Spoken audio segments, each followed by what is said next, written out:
merci beaucoup Salah mi ñuy gunge ci matinal bi suñu gan tey Aliou Sané la moom mooy coordonnateur bu mouvement Y en a marre Aliou ñu ngi lay nuyu di la ziar di la dalal jàmm. maa ngi lay fay naata di rafetlu invitation bi di nuyu ñëpp ñi ma sekkal plateau bi. merci di kontaan trop ci teewaay bi. jërëjëf merci beaucoup kontaan nañu tamit Chérif ñu bàyyi la nga tàmbali waxtaan bi rek ak coowal loi d'interprétation bu amnistie bi. waaw parce que Y en a marre bokkoon na ci 20 organisations société civile yoo xamante ni depuis bi ñu annoncé loi bi muy proposition de loi Amadou Ba numéro 2 bi yéen da ngeen ko ñaawloo ne duñ ko voté ndax dafa am lu ngeen ci gis. malheureusement jàll na premier enseignement bi lan la selon vous. jërëjëf Chérif première chose quand même damay rappeler rek lan moo li sabab suñu position wu tey muy position bi nga xamante ni moo méngoog suñu bi ñu amoon il y a un an derrière. ndax war ngeen gis ni ca jamono ji ma nekkee woon Rebeuss nekk détenu politique au même titre que ñu ci bëri on a parlé de près de 2000 Sénégalais yoo xamante ni en tout cas ñu woon ci kaso yi.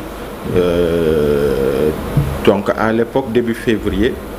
maa ngi fàttaliku mu am kilifa bu ma contacté woon xamal ma ni président Macky Sall à l'époque dafa bëggoon ñu xaatim benn loi d'amnistie bi nga xamante ni day permettre ñun ñu génn kaso bi. mais en contrepartie loi d'amnistie bi dafa waroon effacer jéye yi fi am Sénégal yi fi nguuram def entre 2021 et 2024. et man sama tontu bu leer la doonoon li ma ko waxoon mooy naam bëgg naa génn kaso bi waaye bu fekkente ni dafa war a wékku ci loi d'amnistie bi nga xamante ni day effacer jéeye yooyu. man li ma gënal mooy ma desandi ci kaso bi ci sama ngor ndax loi d'amnistie moom il n'en est pas question et je me rappelle que defoon naa benn lettre ouverte bu génnoon ci presse bi à l'époque. bi ma génnee kaso it organisation bi ma bokk mouvement Y en a marre je me rappelle le 1er mars 2024 ñu amaloon benn conférence de presse bi ñu ne quelques jours la ñu war a voter loi bi assemblée ci suñu makkaan et ce jour-là démb kenn ci seen invité wu démb maître Tine mu ngi woon toog suñu wet ak Senghane Senghor bu RADDHO. mais démb waxul woon ni le message c'était et lui sax en tant que juriste l'avait dit li loi def loi mën na ko dindi. et bokkoon na ci ñi nga xamante ni dooleeloon nañ ñu ci loolu parce que juriste la ñu laaj ko ne ko est-ce que nguur gu bees bu ñëwee loi bi mun na ko dindi mu ne ñu effectivement mun na ko dindi et il avait dit avec nous que li loi def loi mën na ko dindi maître Tine démb waxul woon loolu et il était important quand même que pour l'histoire mu rappeler ce slogan là. et donc loolu moo doonoon suñu kii et à l'époque ci conférence de presse boobu ñaaxoon nañu d'ailleurs candidats yi opposition bi notamment ne leen que képp ci ñoom parce que ñëpp manko woon ni loi d'amnistie bi du loi bu baax tax li mu bëgg a effacer loolu kenn waru ko effacer. donc ñu ne woon leen ñu jël engagement ci campagne bi pour dire que ku ñu fal ci ñoom dinañ ñëw ñu dindi loi d'amnistie bile et je pense que lors des campagnes il y a eu beaucoup de déclarations dessus et puis yi ci mujj sax mooy yu premier ministre Ousmane Sonko donc bu ñu ñëwee ñu indil ñu loi d'interprétation et finalement ce qu'on dit sax ñun parce qu'on est mouvement citoyen on est très ouvert finalement nee nañu bi débat bi demee mu am fu mu toll on s'est dit finalement sax peut-être que tour gi amul importance mais l'important mooy ci lan la nit ñi déggoo ak lan voilà lan la ñu war a teg mais ci loolu et donc oui. du coup y a plus ñu indi discours comme quoi abrogation mënatul am mu am un débat boo xamante ni même ci ñi nga xamante ni ñooy juristes yi y a eu un débat à couteau tiré on a vu ki portait loi bi wax ni il y a un problème par rapport à la rétroactivité en fait bu dee loi d'abrogation la ñu abrogation totale la duñ mën a dellu ci yenn jéey yi te loolu du objectif u kenn parce que la lumière doit être faite mais en même temps mu am ay juristes yoo xamante ni ñoom it ñu jàpp ni non bu dee fekkente ni législateur bi expressément bind na ni bu ñu abrogé mais day am un caractère rétroactif que loolu c'est possible donc mu am tout ce débat autour de ça première chose l'autre chose mooy ñu mel ni ñun dès le début on l'avait dit mooy surtout aspect disposition article 1er bi nga xamante ni li ci nekkoon mooy crime et délit yi nga mën a def ci période boobu bu dee motivation yi c'est politique que voilà duñ la ci mën a topp. Et à l'époque je pense que ça a été nit ñi ñu wax ci et il y a eu des amendements dans ce sens mais ce qui est demeuré mooy dañu jàpp ni loi d'interprétation bi tel que ça a été présenté dafa am lu ci ñaaw ci suñu xel mais malheureusement ba tey leeru ci mooy est-ce que day doon loi boo xamante ni day làkk ñi dóor ñi parce que ñëpp gis nañu période boobu li ci xew. On ne parle pas des jeunes manifestants yu nekkoon ci mbedd bi di taal ay pneus on ne parle pas de ces jeunes yoo xamante ni policiers yi bu ñuy foncer ci ñoom ils font des barricades ci mbedd yi pour que ñu bañ a foncer seen kaw on ne parle pas de tous ceux-là qui ont été raflés à l'époque daan nañ gis ay jeunes yoo xamante ni ay laveurs man bi ma nekkee Rebeuss même ci cave bi un peu partout daan naa rencontrer des jeunes yoo xamante ni dañ leen rafler tout bonnement ñenn ñi dañ lay jàpp rek xool sa téléphone gis ci fond d'écran photo Ousmane Sonko ñu ne la allez ñu dem. Donc il y avait cette catégorie il y avait aussi catégorie wu ñi nga xamante ni seen opinion moo tax ñu jàppale ñu mel ni ñoon président Bassirou Diomaye Faye il y en a des centaines comme ça yoo xamante ni ci ay kaddu yu ñu jibal moo tax ñooñu wax taxu ñoo wax mais il y a eu des actes forts yu choqué sénégalais yi le pire ça a été ñi ñu boom près de 80 personnes qui ont perdu la vie il faut que mu leer il faut que la lumière soit faite il faut que la lumière soit faite am na ñi nga xamante ni jëlee nañ ci laago am na ñi nga xamante ni dañ leen ci torturer par exemple cas Pape Abdoulaye Touré et d'autres mais à côté de ça il y a eu aussi d'autres actes qui ont choqué les Sénégalais notamment dem taal këru jàmbur notamment dem université wala CESTI ñu taal ko notamment le bus qui a été incendié ba mu am ci ay donc yooyu aussi quand même parce que sinon gis nga régime actuel imaginez-vous tey bu dee dañu ne ni ñi nga xamante ni dañ dem et à l'époque ñun bi ñu invité waan ci ay plateau on nous disait mais oui yéen a ngi revendiquer pour des principes ñi dem taal këru jàmbur nag et à l'époque on disait toujours non ñun on estime que ñooñu nekkuñ ci combat de principe parce que ku nekk ci combat de principe pour la démocratie pour la liberté ak yi taxoon ñuy xeex kooku du tala di dem këru jàmbur di ko taal donc ça on le disait et aujourd'hui nous demeurons ci principe boobu ñooñu bokkuñu woon ci loolu et il faut que de la même manière que ñi rey ñi nga xam ne loolu même il n'en est pas question et de cette même manière parce que sinon Chérif pour terminer avec ça mooy sinon ban précédent mooy créé wu précédent bi créé wu baaxul sax ci nguur gi cela voudrait dire que ok manifestation bu amaan suba par rapport au régime jeune mun na jóg au nom de manifestation di dem taar këru des dignitaires de l'actuel régime mais loolu kenn waru ko bàyyi mu kii donc il faut que les responsabilités soient situées et ñun la loi telle qu'elle est présentée amuñu des garanties dans ce sens et du coup société civile bi ñëpp ñu booloo ñu ne comme loi bi ni mel ak importance bi mu am ak li muy traiter une période très douloureuse de notre histoire sénégalais bu ci nekk mu vivre ko dans sa chair parce que et même par rapport à ça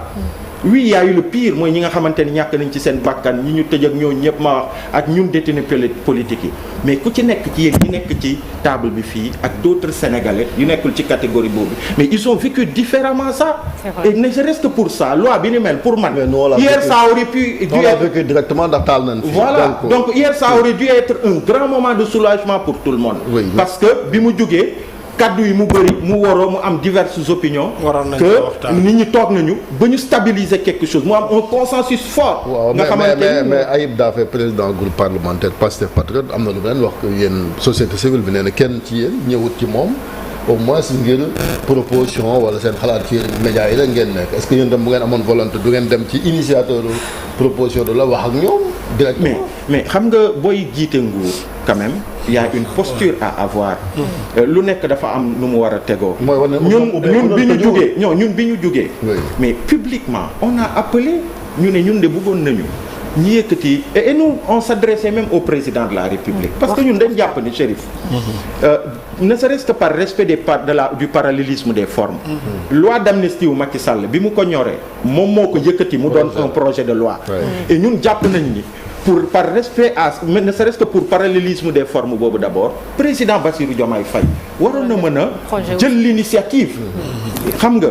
coow wax ji bu jógee mu ne man je suis le père de la nation je vais écouter tous les Sénégalais pour s'entendre du moment où on est tous animés de la même volonté que la lumière soit faite société civile wax nañ lii man sama boor wax nañu lii ñeneen ak ñeneen wax nañu lële dama leen di déglu ñoom ñëpp et puis aller vers un consensus fort et c'est ça qui permet gis nga loi bi ni mel voter ko c'est une chose jàll dem conseil constitutionnel c'est autre chose mais son application est encore une chose et application bi nguur gi ci loi bi ni mel ak li nga xamante ni moom la bëgg leeral ak faj dafa soxla le soutien populaire et soutien populaire boobu du le soutien seulement d'un parti politique ak des sympathisants, ça doit être le soutien de tout le monde et c'est ça qui a été le message de la société civile et malheureusement nit ñi déggeewuñ ko noonu et surtout nguur gi et ça c'est dommage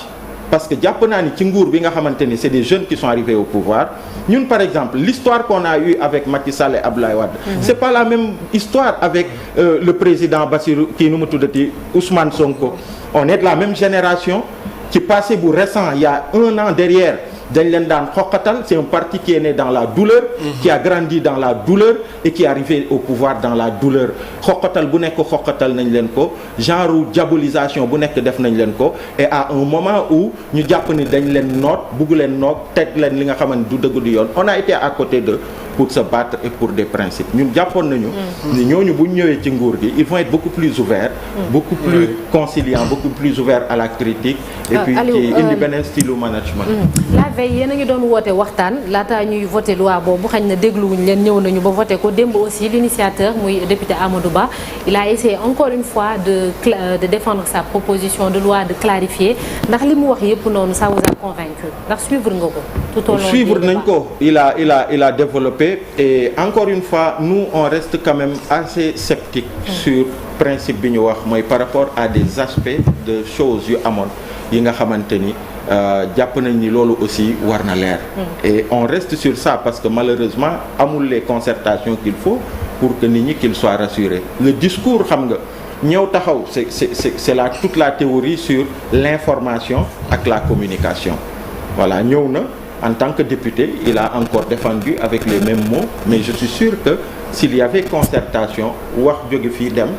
tontu ñëw ñuy voilà qu'on aurait pu peut-être mieux s'entendre et peut-être que ça aurait permis soit lever équivoque de notre pour que ñun qu'on soit éclairé ou bien que ça les amène à ce que ñu xoolaat bu baax a baax loi bi ni ñu ko tëggee et quitte à ce que à l'époque société civile on l'a dit il y a quelques jours quitte à ce que ñu retirer ko que les gens en discutent ba ñëpp déggoo ci quelque chose et puis mën a ils ont dit que yéen ay politiciens encagoulés ngeen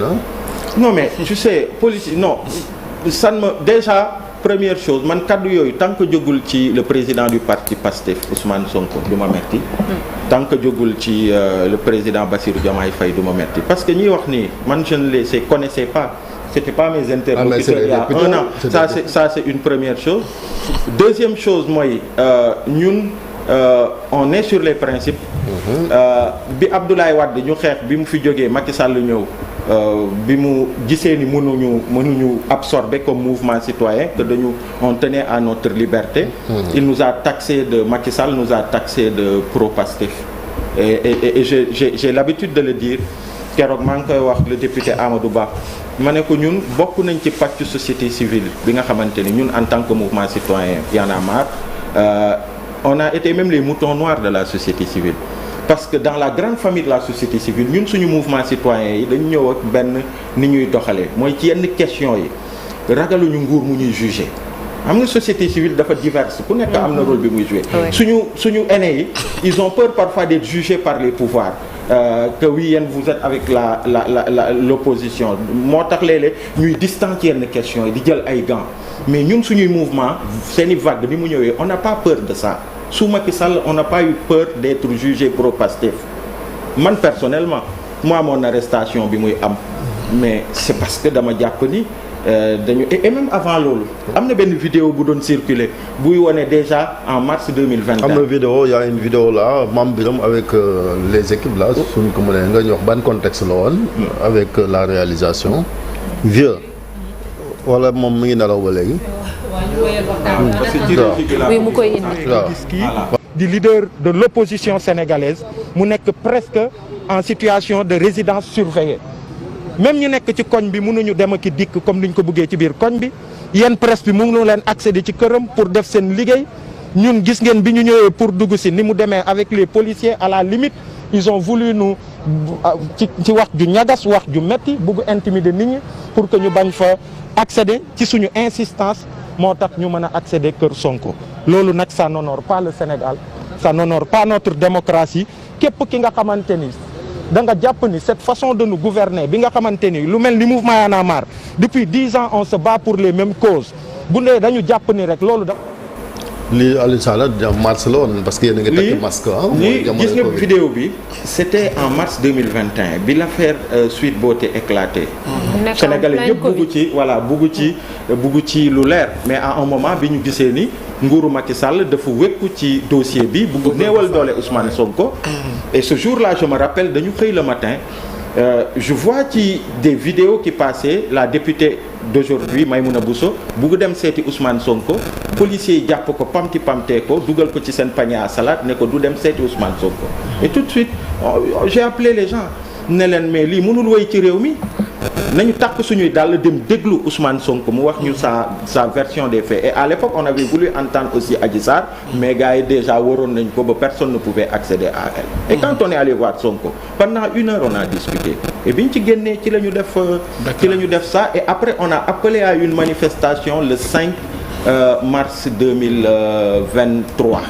à la place Soweto en ville. ci la M2D juddu quoi. Voilà, après ci la M2D juddu. M2D à l'époque le président Ousmane Sonko, président du parti PASTEF à l'époque, était en garde à vue. Et M2D man maa ko doon coordonné ak l'actuel président de la République Bassirou Diomaye Faye ak Cheikh Tidiane Dièye ak nu mu tuddati Cheikh Bamba Dièye ak nu mu tuddati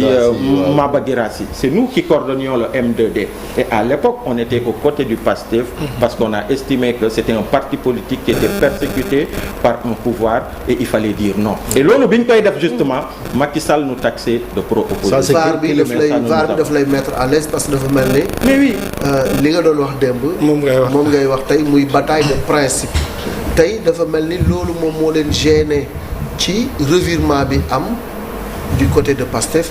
parce que li nga xam ne moom la ñu waxoon démb ak barki démb ci campagne bi président de la République dëggal ko ci message à la nation dafa mel ni loolu tey reniement boobu wala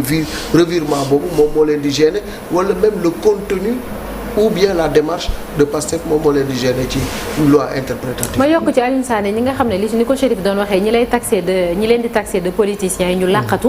ce sont ces mêmes personnes ñoom ñoo àndoon ak yéen daaw tey xaj na ñu ngi ci beneen camp bi ñoom ñooy taxaw di wax li qu'est-ce qui a changé entre temps. qui a changé. je sais pas nous suñuy discours a ngi suñuy message a ngi suñuy posture a ngi sénégalais yëpp a ngi koy gis. du yéen ñëpp parce que kilifa bële dem na ci beneen côté bi léegi PCA la bokkatul ak yéen. gis kilifa nee na quitté na Y'en a marre depuis 2000. Oui, et ça c'est son choix. Ku nekk mën na engagé en politique. Et du moment où moom il l'a fait clairement wax ko il l'a annoncé donc il y a pas de souci. Donc c'est son droit de voilà. Et donc pour man et puis loolu c'est la problématique globalement des sociétés civiles en Afrique et même partout dans le monde. Tant que yéen a ngi rester adossé à vos principes à chaque fois politique yi selon camp bi ñu nekk selon que ça les arrange seen discours ça les arrange dañu am ay jugements yu ñu am xool leen donc c'est ça c'est vraiment ça donc c'est nous on reste constant dans nos démarches et dans nos discours mais loolu du lu ñuy xoxatal pour preuve on est là on dit notre opinion et on continuera de le dire donc sans problème et ça ne nous crée aucun problème. La loi est passée voilà. Et maintenant il faut le parce que après ñoom dañu saisir voilà ñeneen lañu saisir conseil constitutionnel yéen société civile mënu leen a saisir conseil ndax amu leen ay nous on a fait notre devoir on a exprimé suñu opinion on a avisé on a alerté on a tendu la main mais malheureusement antuwul donc ñun def nañu li ñu war a def maintenant oui il y a l'opposition parlementaire qui a l'opportunité à travers un groupe de députés je pense quelque chose comme 15 de pouvoir faire benn pourvoi au niveau du conseil constitutionnel donc loolu c'est le rôle de l'opposition dafa am man lu ma bëgg a dajale suñu gisee ne combat Y'en a marre yi yàgg na yaa ngi wax ne yow président de la république yéen a dem coordonner M2D contact bi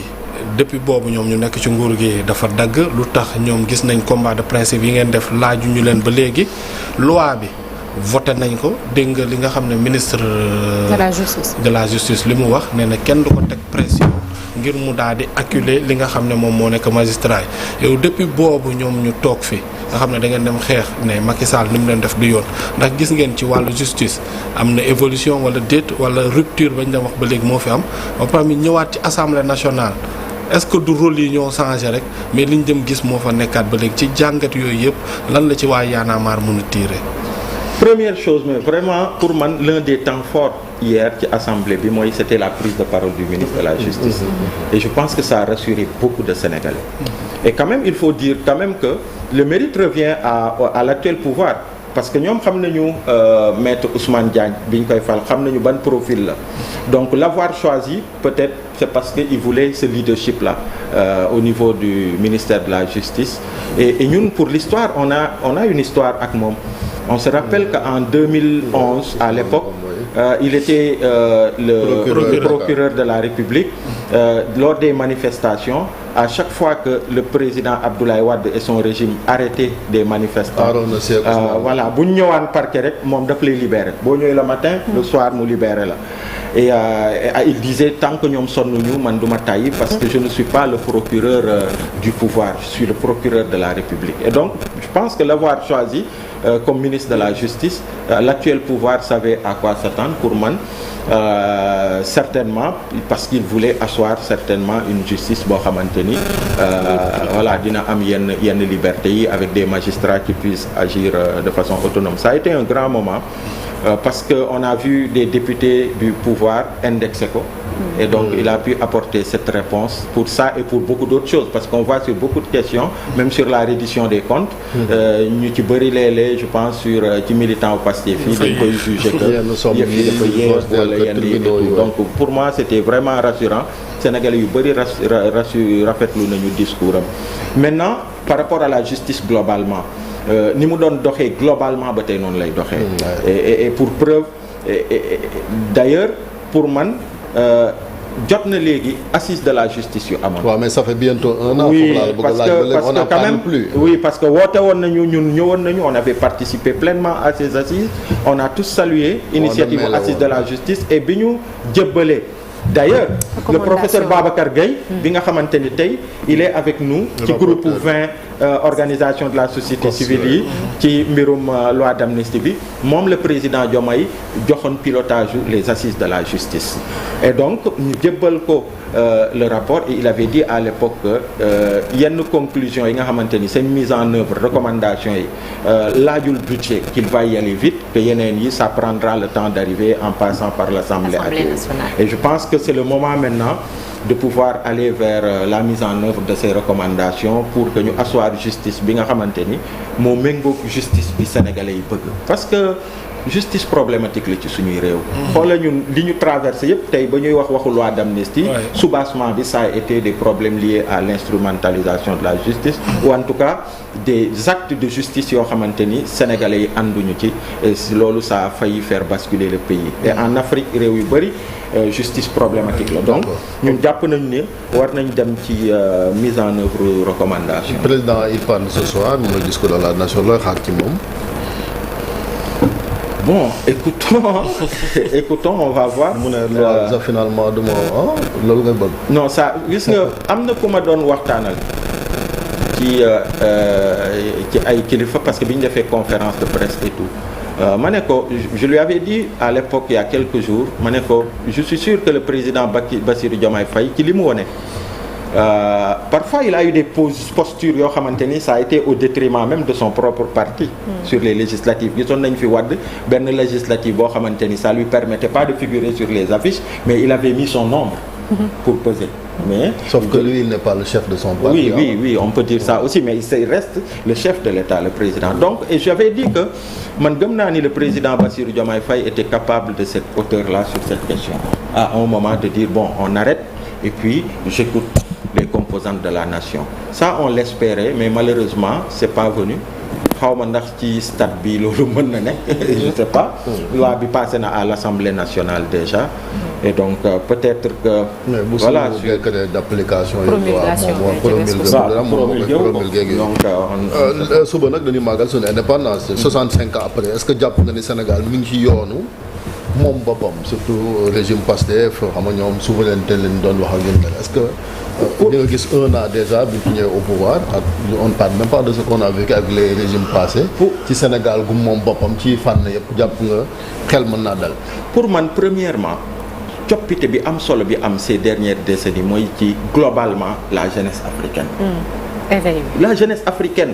en termes de décomplexion jeunesse bu bëri dafa décomplexé wu de l'Occident donc et c'est pourquoi Macron disait à tort d'ailleurs que il y a un sentiment anti-français boo xamante ni mu ngi éclore en Afrique notamment ci suñu zone bi liée à la France et il avait tout faux non c'est juste que dafa am benn jeunesse boo xamante ni de plus en plus day rêver d'un autre rapport entre ñun ak la France et donc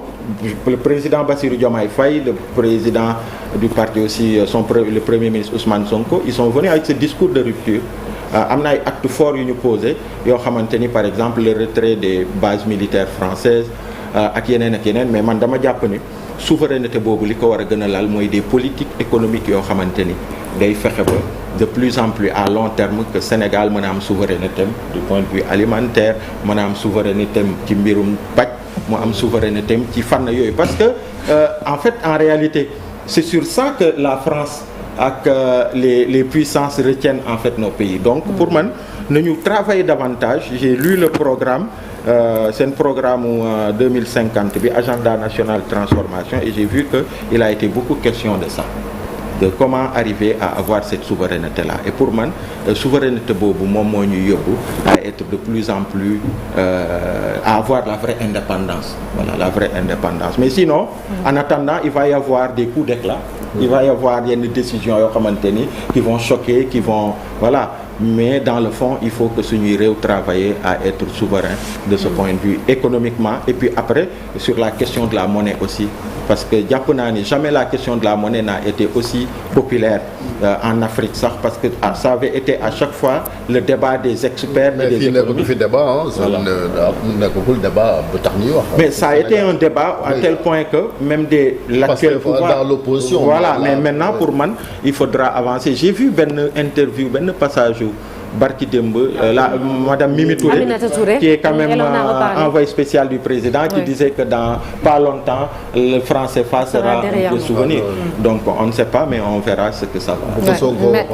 Merci oui tu as oui pour terminer Pape Farah. yaa dañ lay attaquer temps yi frontalement qu'est-ce que ça vous fait. ci lan. ci position yi nga jël temps yi. amul non mais loolu amul problème je dis que ñun xam nga. On est habitué à ça xam nga ay mouvement tant que li ñuy défendre comme idée defuñu ko pour suñu bakkan defuñu ko parce que dañu bañ diw ou bien parce que diw la ñuy jàppale dañ koy def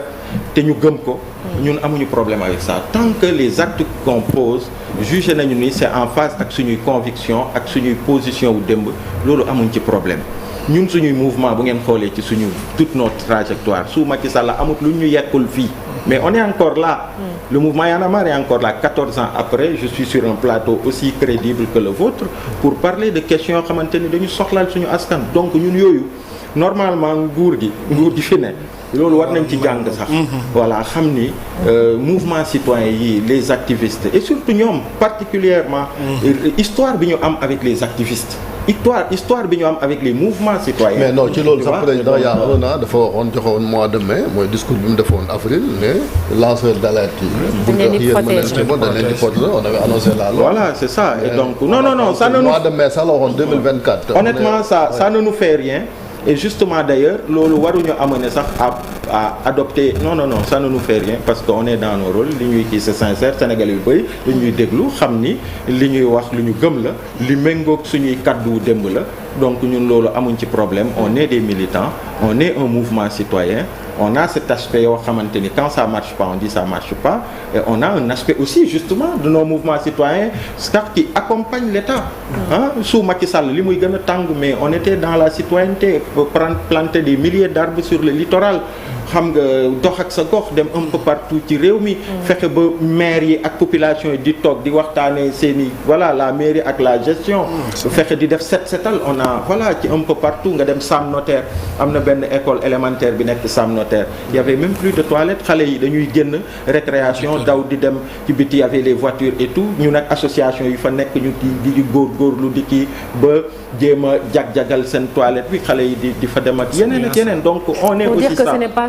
non c'est pas que ça xam nga donc voilà on est un mouvement citoyen on continuera d'avoir la liberté de nous exprimer sur questions yi nga xamante ni jàpp nañu soxlaal na askanu Sénégal. merci beaucoup merci Aliou Sané mais les autres formes de droit aussi lu am solo la parce que mooy yi mu wax ni sànq tamit parce que santé éducation l'éducation à la santé surtout santé. Et là par exemple